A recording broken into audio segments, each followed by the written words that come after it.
اور اس کو بہت انکریج کیا تھا قرآن نے، بہت سکھایا تھا، بہت سمجھایا تھا۔ بلکہ میں تو ہمیشہ ایک بات کہا کرتا ہوں، لوگوں کو غور و فکر کی دعوت دیتا ہوں کہ مانا کہ محمد رسول اللہ صلی اللہ علیہ وآلہ وسلم کی آمد کے بعد دنیا میں اخلاقی انقلاب آیا، روحانی انقلاب آیا، لیکن صرف روحانی اور اخلاقی انقلاب آیا یہ بات صحیح نہیں ہے۔ ان کے آنے کے بعد مادی زندگی میں بھی انسانیت کی اور سائنس میں بھی، سائنسی شعبے میں بھی زبردست ترقی ہوئی۔ آخر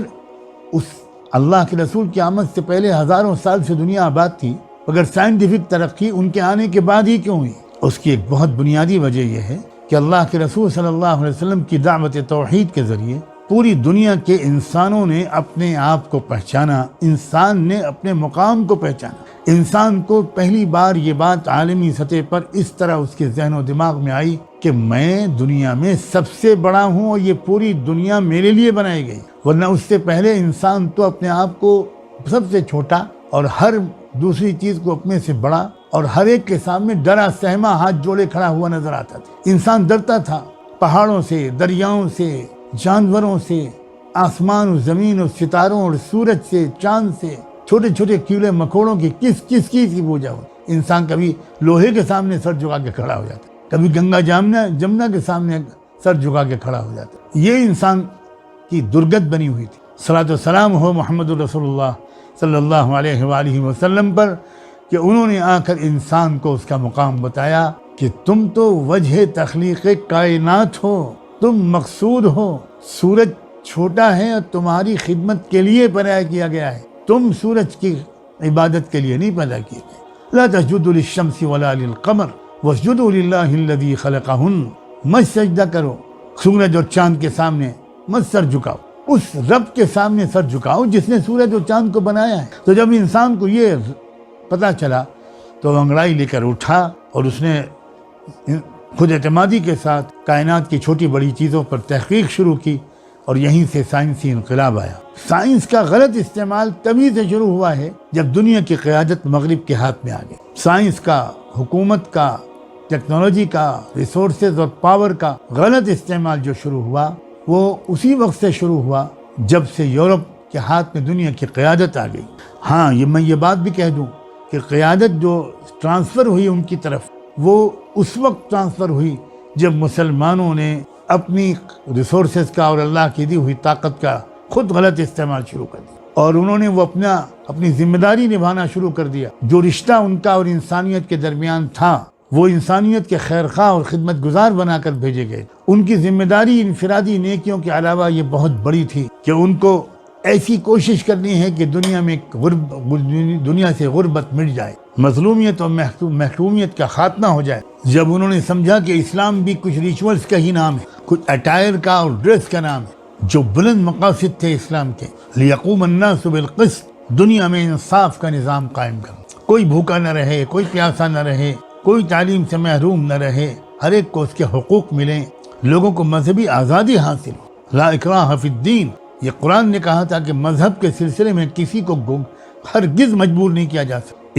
رب نے طے کیا ہے کہ وہ اپنے بندوں کے ارادے کا احترام کرے گا، یہاں کوئی چیز ان پر مسلط نہیں کی جائے۔ ان کو بتایا ضرور جائے گا کہ ایمان لاؤ گے تو تم کو دنیا سے آخرت تک یہ نفع ہو، نہیں لاؤ گے، انکار کرو گے سچائیوں کا تو اس کی تم کو سزا ملے گی، لیکن یہاں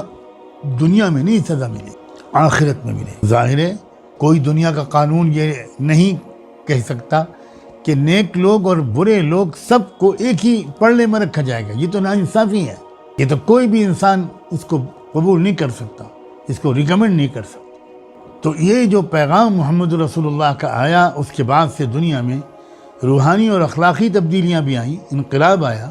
اور اسی طرح مادی اور سائنسی ترقی بھی آئی۔ لیکن اس کے بعد جب سے مغربی قوموں کے ہاتھ میں ہماری اپنی غلطیوں کی وجہ سے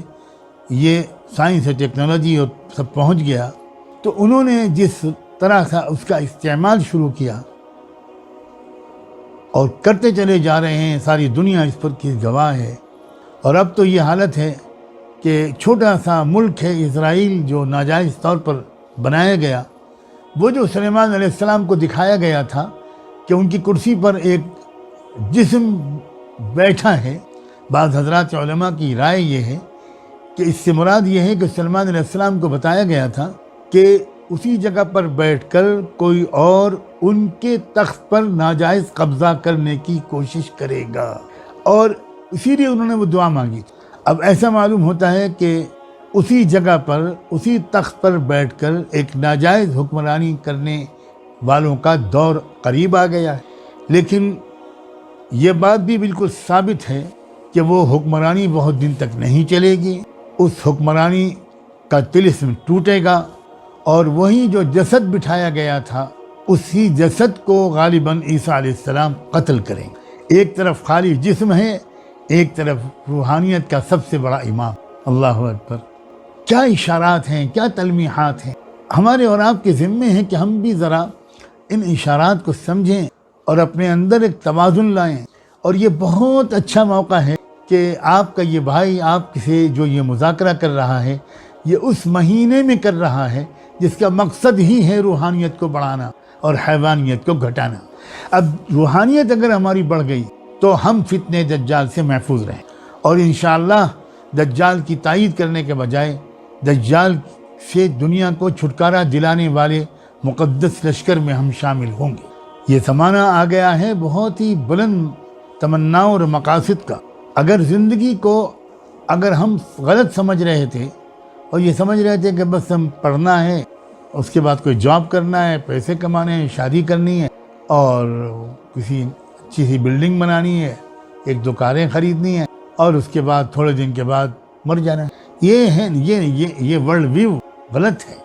یہ نظریہ حیات درست کرنے کی ضرورت ہے۔ یہ تو امتحان کی اور مقابلے کی جگہ ہے یہ دنیا۔ یہ تمنا مت کریں آپ کے یہاں کسی سے کوئی مقابلہ کرنا ہی نہ پڑے۔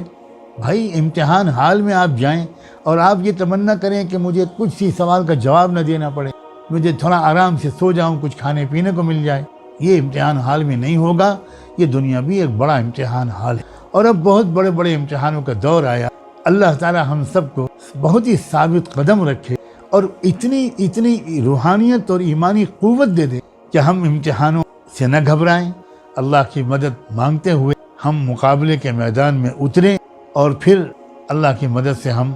کامیاب ہوں، سرخرو ہوں، اور پھر دنیا کو اس دور میں داخل کرنے والے بنیں جس دور میں سب طرف امن و امان ہوگا، انصاف ہوگا، خوشحالی ہوگی، برکتیں ہوں گی، ایمان ہی ایمان ہوگا، خیر ہی خیر ہوگا، بھلائی ہی بھلائی ہوگی، اور ایک لمبی مدت تک دنیا بڑے سکون سے زندگی گزارے گی۔ اس سے بڑھ کر کوئی نیک کام نہیں ہو سکتا کہ ہم اپنے اور اپنے آنے والی نسلوں کے لیے ایک بہت اچھی دنیا کو قائم کر کے اور چھوڑ کر جانے والوں میں بنے۔ دل و جان سے دعا ہے کہ اللہ تعالی ہم سب کو تمام فتنوں سے اور بالخصوص دجال کے فتنے سے ہم سب کو محفوظ رکھے، اور اس کے مقابلے کے لیے اور دجالی تہذیب سے بچنے کے لیے ہم کو مضبوط فیصلے کرنے کی توفیق عطا فرمائے۔ وآخر دعوانا ان الحمدللہ رب العالمین۔ آپ سے گزارش ہے کہ آپ چینل کو سبسکرائب کریں تاکہ اس سیریز کے آگے کی ویڈیو آپ مس نہ کریں۔ اس ویڈیو کو لائک کریں اور شیئر کرنا نہ بھولیں۔